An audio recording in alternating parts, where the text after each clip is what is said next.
So sometimes you have a mix of people. You might have 9 people who work together and one person who's just come along that doesn't know anyone. And this natural hierarchy develops there as well, where they're afraid to kind of voice their thoughts or be a bit braver in speaking out. Yeah, and we saw some groups where you had some quite strong personalities that were basically doing all the wrong things at times.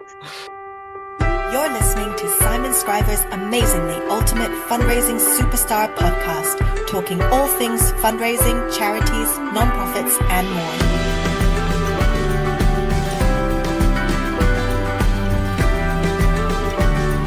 Here's your host, as always, Simon Scriver.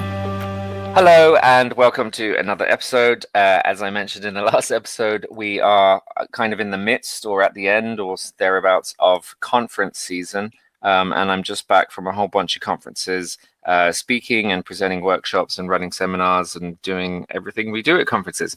One of the strange things I was doing at a conference, you might have seen me mention, is I was co-running the fundraising escape room. And I'm going to get into what that is and everything about that. But I have my lovely guest today to help me talk about it because she is an expert in all these things. And she set it up with me. My guest today is Beate Sørum. Hello, B. Hiya. Nice to finally be on your podcast. I know. Well, you've kind of done cameos before, but you've never. I have. Yeah, you've never really given your opinions. It's kind of weird that the first time I'm on it, it's as an escape room expert. I didn't see that coming. Yeah. Well, yeah. I mean, it's strange because you definitely have opinions. You have a lot of opinions. For sure. Yes. And so it is surprising that the only time I'm giving you a platform for those opinions is on escape rooms. Yeah. So go on. Usually people give me platforms to talk about fundraising or digital in particular, design, all that kind of stuff. But yeah, today is escape rooms. Well, you are a fundraising expert. There's no denying that, and you have a lot of platforms about that. But before we get onto the escape room, maybe you could just tell our listeners who on earth are you, B? Sure, yes, I can. So I'm the famous Norwegian fundraising expert. There aren't that many of us, so it's very easy to be the one. I've been doing fundraising for about 10 years now. Consultant for the last 5, and I do all kinds of fundraising really. But digital has been my a key area. Like I get really passionate about the intricacies of a well-designed donation form and a landing page and all that. Based in Oslo, but I work all over the world. And I also get to travel to all the fantastic conferences around the world. So that's nice. Yeah. And in fact, we first met at, I think it was the Northern Irish fundraising. Yes, we did. Yeah. You were impressed by my slides. I was really impressed by the design of your slides. You're an amazing artistic person online, and you're one of my go-to people for all digital advice because you're the bee's knees.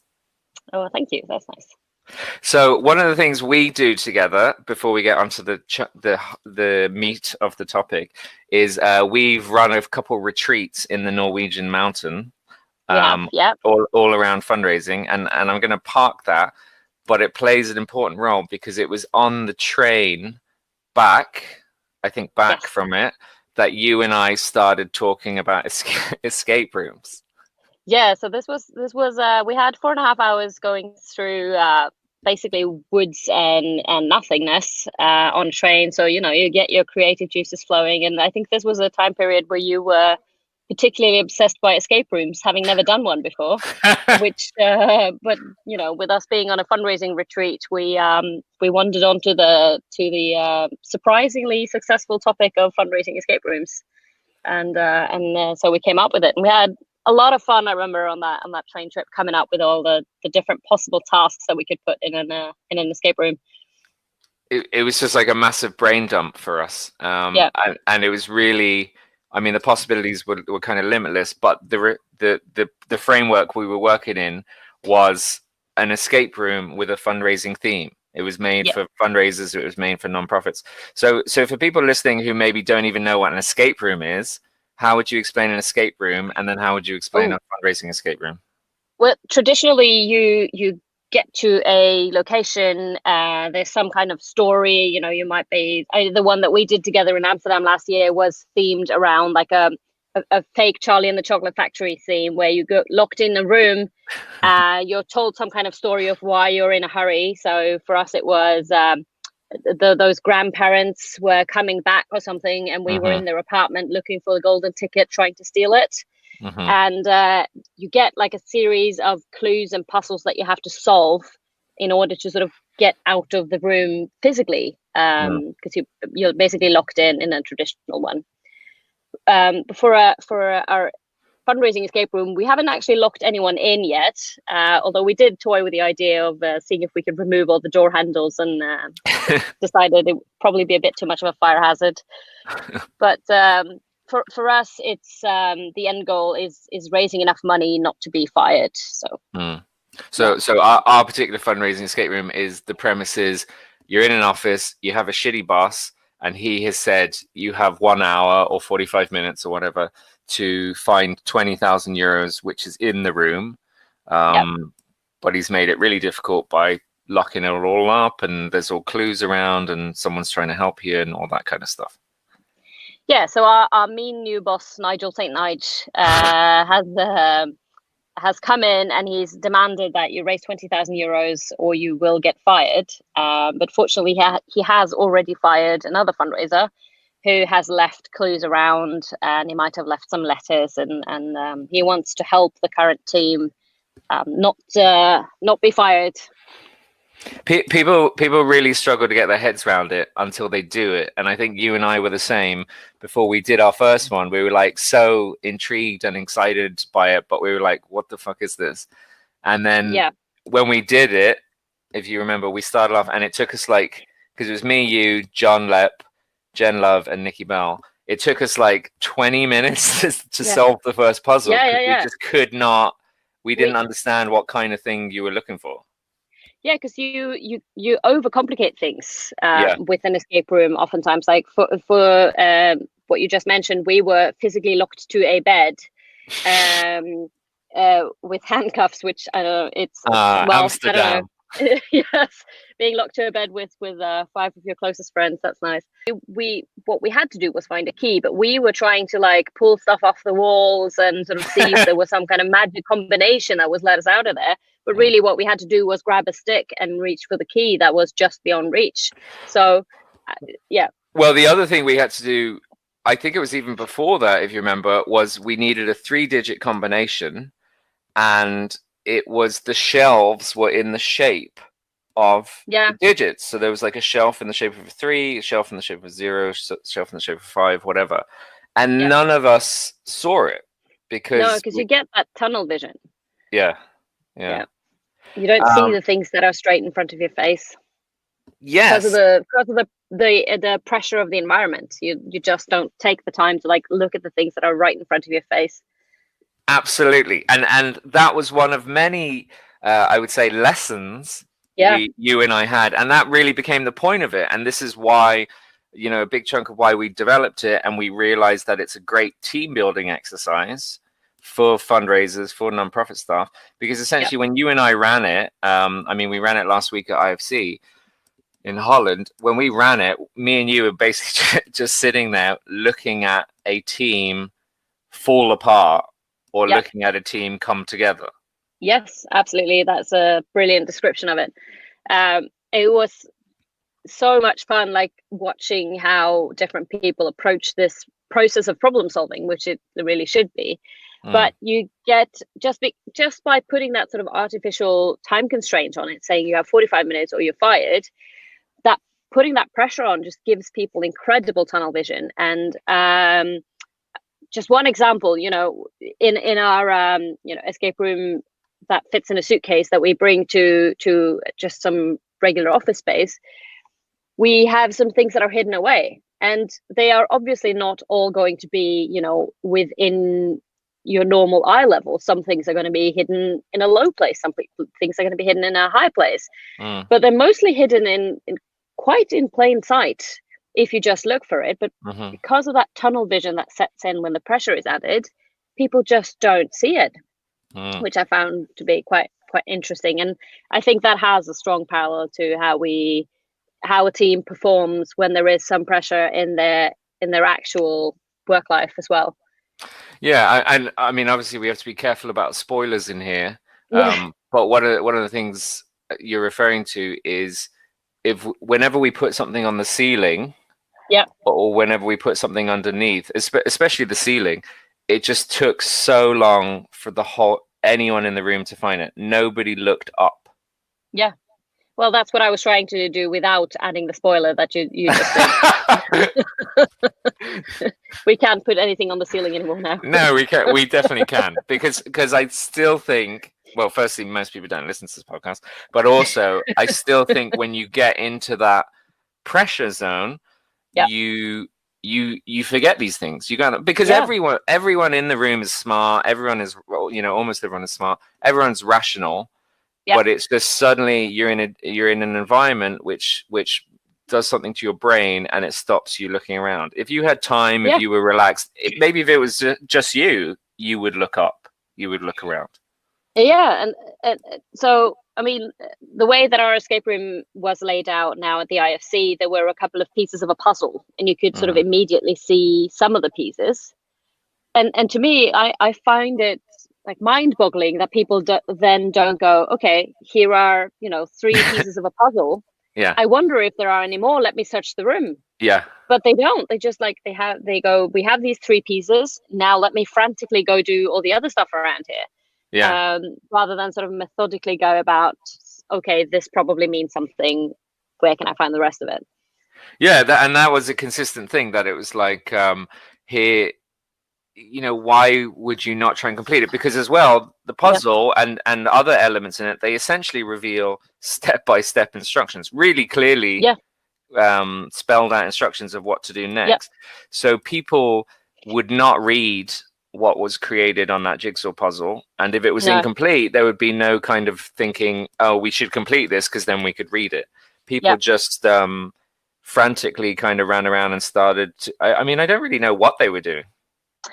No, I don't know. They just ran on to the next thing, I guess. And but of course, I mean, it is difficult because there are decoys in a room like that, right? So you never really know if the thing you've found is important. But I would have thought people would take slightly more time thinking about whether it could be important, or reading the few letters that you did have access to with an incomplete puzzle. But no, they just rush on to the next task. And what was also quite interesting to me is that tendency to overcomplicate things. Because even when you had like the full-on instructions on mostly, or more or less the full-on instructions on all the puzzle pieces, they'd still kind of look for if there were any hidden clues in there, rather than actually read the thing, which gave them the exact instructions to do it. They'd like try to see if there was a hidden code within those letters, or so that was interesting to me. I mean that's an interesting thing around the whole world, not just the escape room, is this inability we have as humans to read instructions. And even like my son's mother, my ex, one of the things she does if she buys anything, she refuses to read the instructions. She won't read them. and she'll sooner ask me to read them and give her the summary. I thought mostly men did that. What? I thought mostly men did that, refused to read the instructions. Yeah, well, I mean, our relationship was strange because we were kind of reversed in our stereotypes, in our gender stereotypes. But for me, like when I was a kid, this is me showing I'm a real nerd. When I bought computer games as a kid, before I played the computer game, I would read the manual from start to finish. Yeah, and then it gives you an advantage, right? It tells you how to do stuff. Exactly what they're there for. And I could never understand my friends who just put the game in and start playing, because this is before the days where they had like tutorials inbuilt in games. So why, as humans, are we not reading instructions? And I mean, let's bring it back to fundraising. We have like certified things that work. We have lots of blog posts, lots of books, lots of teachings out there that tell us how fundraising works and is proven to work, and yet we still don't do it. Why? No, we still want to try new stuff to see if maybe something if I put my own twist to it, maybe that would be better. And it's like, no, usually it's not. People have tried this out. There's a reason why 99% of us do the other thing. So I mean, I guess, is that one of our first lessons from the escape room? That was, not all teams that did it, but a lot of teams, is they need to do things thoroughly. They need to look at things one thoroughly. task at a time. Yeah, and read things thoroughly, and as opposed to just flitting about. And actually, this is something I'm struggling with at the moment with my own personal organization.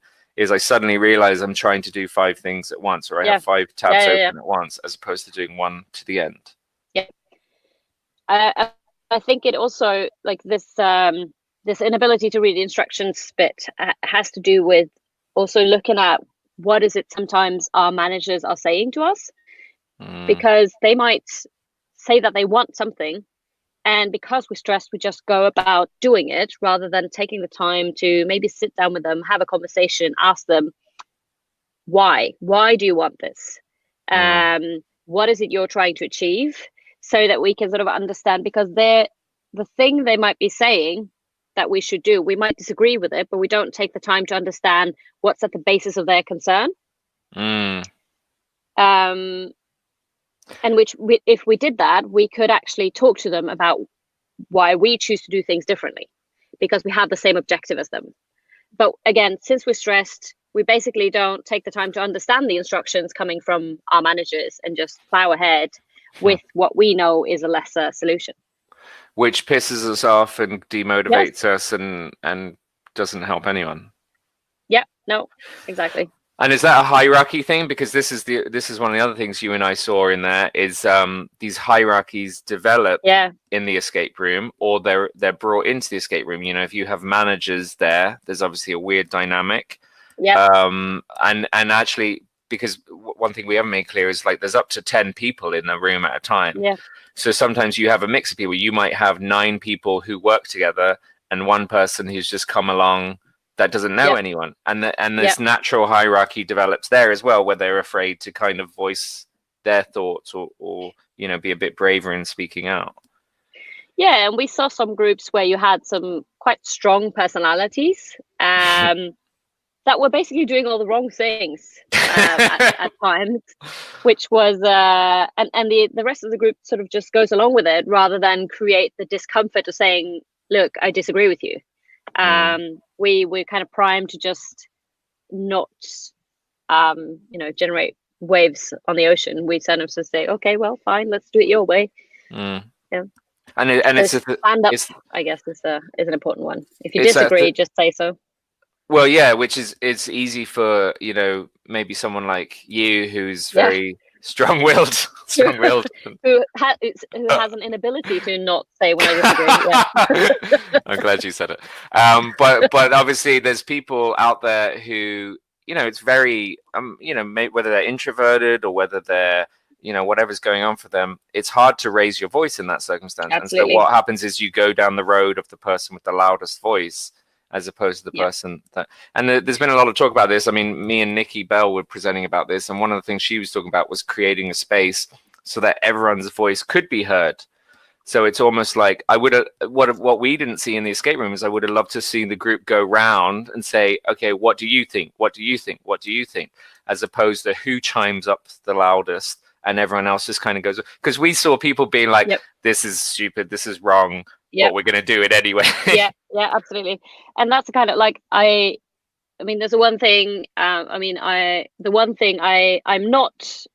don't have a lot of humility, but I am very self-aware about that thing. So I know that when I'm in a room, I tend to dominate it, which means that I, for myself, make sure that I do that thing to say, listen, I don't want to dominate the room. Let's make sure everyone else also speaks up.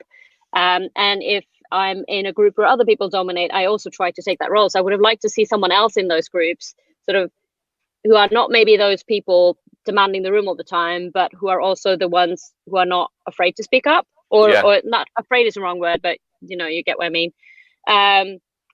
Sort of do that, take that role and say, listen, let's hear everyone out.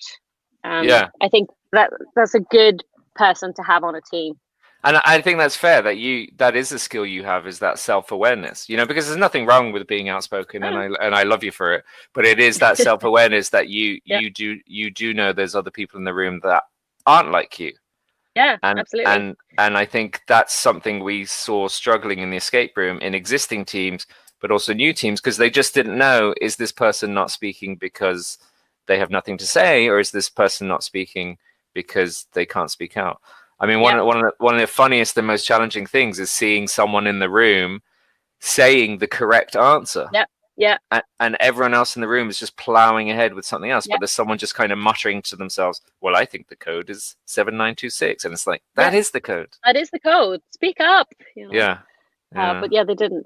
But the other thing, I think we saw also the like, to contrast with those people who might dominate the room but not necessarily know what they're doing. There were also people dominating the room that did know what they were doing. Yeah. But to contrast with that, with these groups, is what we saw when you have those people who might be particularly the introverts and the ones not being in the fray of it, like speaking all the time and shouting out, to sort of take a step back and wander around the room and sort of like look at their circumstances, take a breath, sort of take that little time out to think. Mm-hmm. And they would suddenly find new clues that the rest of the group hadn't seen yet.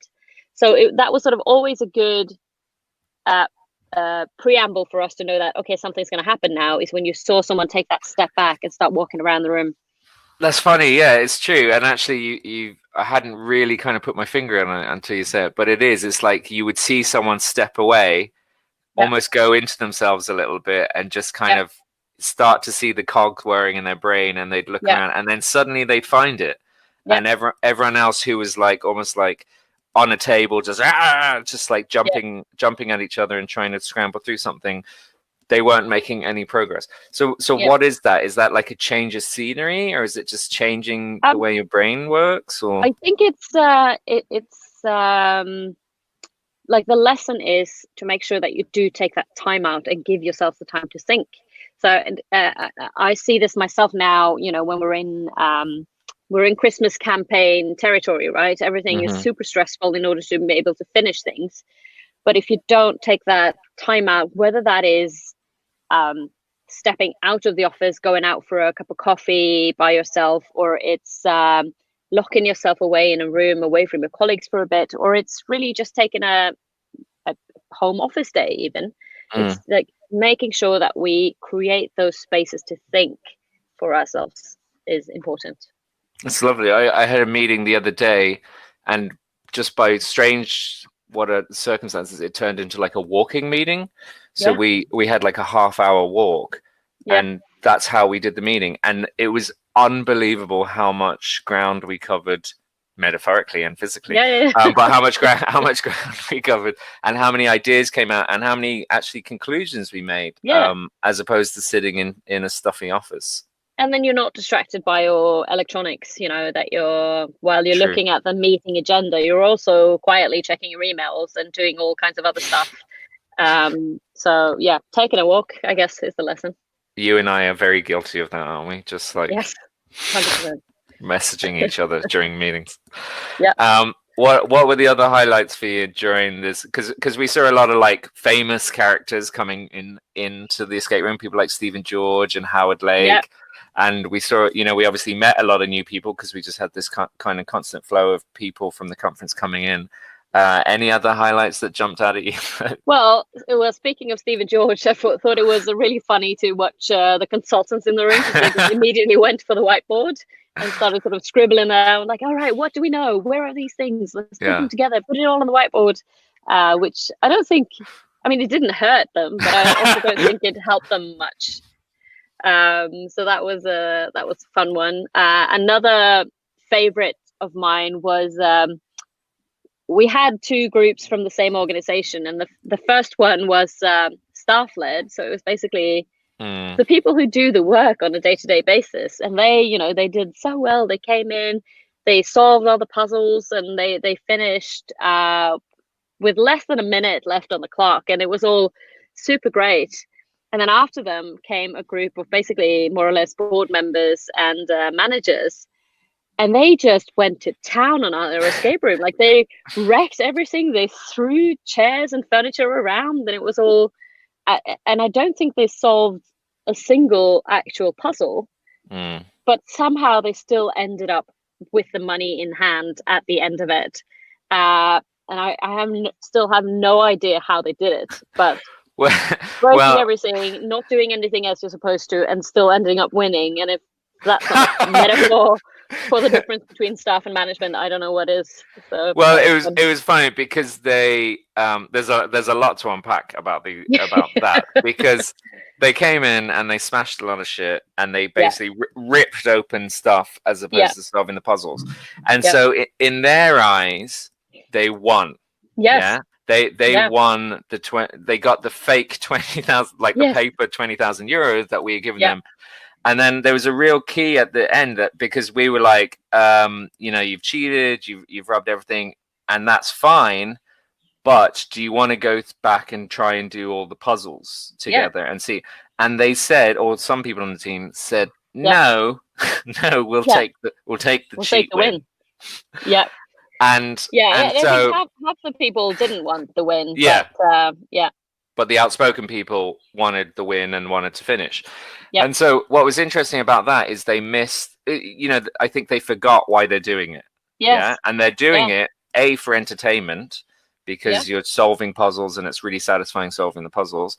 And B, you're doing it for this educational team purpose, which is to learn to work together as a team, which is to learn stuff from each other and all that. So they missed both of those elements, which essentially is the only element. Yeah. I mean, they're the reason. That is exactly it. There's no other reason to do it. Like, you don't get a prize for having sort of raised the fake 20,000 euros. Like, your prize is the fun that you've had and maybe what you've learned about your co-workers, right? Yeah. But they got none of that. So it was like they queued for a roller coaster, and then they went through the exit as opposed to riding the roller coaster. I'm done now. Yeah, I've done the roller coaster. This is what the exit looks like. No, you haven't. But all right, if you want it, it was really strange. You might judge. Yeah. So I mean, I don't know what the lesson there is, except maybe managers and board members are dickheads. But it's and yet they somehow still end up with the money. Yeah. Yeah, I mean, maybe it's reflecting on what you're actually trying to do, what the actual end goal of this is. Are you just doing this because this is what you do, or what are you trying to get out of this? Yeah, and I guess there's I mean, let's not put too much on these people who might have just gone about things the wrong way, but I think there's an ethics thing in there, right? It's how do you get your end goal? Really? Yeah, I know. Yes, because there are 1,000 shortcuts we could take in our everyday lives as fundraisers, but that doesn't mean it's right to do that. We should make sure that we are doing the right things for the right reasons. Ouch. I know. Yeah. No, that's profound, right? Yeah, that is profound, but I think it's fair. I think it's true. But I mean, maybe they didn't want to do it. Maybe they got roped into doing it or something. So we're not going to hold it against them forever. But it was really annoying. No, but it made me think about we have to buy stronger stuff that isn't as easily broken. So they cost everyone else. They cost us a bit of money, that's true. Again, that's another lesson when you do things in an ethical way, and is someone has to pay the bill. Yeah, and it was me that's and you. Us. Yeah, you're so right. Let me just reverse a little bit, because the last thing I want to talk about, you mentioned him briefly, is Stephen George, and not to pick on Stephen George, but he did put his consultant hat on, which I loved. One of the things he did, which was really good, was he was like, okay, here's all the numbers, here's all the codes we found so far, here's all the locks we have, and here's all the things we're trying to open. Which of these go together? And I thought that was a really lovely systematic thing. Yeah. And I love that. But yeah, at the same time, he was very consultant. He was like, why are we raising 20,000? What's the call to action? And it's like, Stephen, that has fucking nothing to do with What's the charity? What do they stand for? That was the overcomplicating bit. Yeah. Another group that did really well is because all of our clues are sort of spread about and there's different tables, and most of the groups basically kept things where they were, so they weren't necessarily seeing different things that might go together. That might give you the solution. Whereas one group, they basically gathered everything on the floor and sort of methodically went through all the things they had and said, right, which of these things go together? Which things have we already used? Now let's get rid of them so they don't complicate the picture. So they were clearly a very well-functioning team.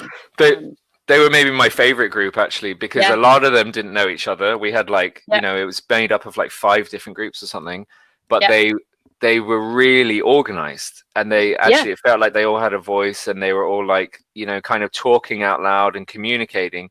So if some person, yes, absolutely. If one person had a question, someone else might have an answer. And that was really key, is sometimes we would see people walking around who were like muttering the answer to someone else's question.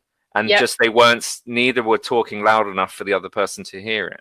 Yeah, and you'd see 2 people standing right next to each other, holding like 2 halves of a puzzle, and just not communicating at all. Like, and they'd even be saying it like loud enough for the other person to hear, but they were just not listening to what anyone else was saying because they're so focused on like churning through, the tasks in front of them. Oh my God, it was so much fun. It was. Yeah, that's the biggest lesson. Escape rooms are really fun. Yeah, it was like frustratingly fun. And the people who did it, and in fairness, the majority of people got out and cracked it, and it was just like people were so happy. It was lovely. Yeah, it was so lovely. All right. Okay, I'm gonna wrap this up, but I suppose the fundraising escape room, it's still out there. We are aiming on bringing it to more conferences. We also run it in charities and in agencies as like a team building exercise. We set it up in their office, in a meeting room, and it does all these things. So we come to your charity and sort of set up the escape room. You do the escape room bits, that's the really fun bit, while we watch you and take notes of all the things you do right and wrong. And then we sort of break that down with you after to say like what were the strengths and the weaknesses in the way your team worked, and we sort of get to the bottom of how your team is functioning and what you can do to improve it. Yeah, it's awesome, and I don't want this to sound like too much of an ad, but totally, it is an ad because you should do it because it's just like everyone loves it. It's just hilarious. Or we can just come do it for fun if you don't want the work bit after. Yeah, let's just do escape rooms more. I wish that was my full-time job, was doing escape rooms. Same. Yeah, so you know, pay us to come do an escape room is what we're saying. We want to do it more. So anyone who's listening that wants to bring the escape room to their country, to their conference, to their office, to wherever, you can find details of it at changefundraising.com/escape room, or you can contact me, Simon Scriver, or you can contact Bea. And Bea, where do people find you? Well, you can find me on Twitter, where my handle is, this is going to be difficult because it's in Norwegian, you know, Beate Sørum. I'll put a link to it. Put it in writing somewhere. Or my website is going to be finally up within a month or so, 5 years after I started the company. So that's it. So you'll find it at bbold.no, bbold.no. Why do good digital agencies never have websites?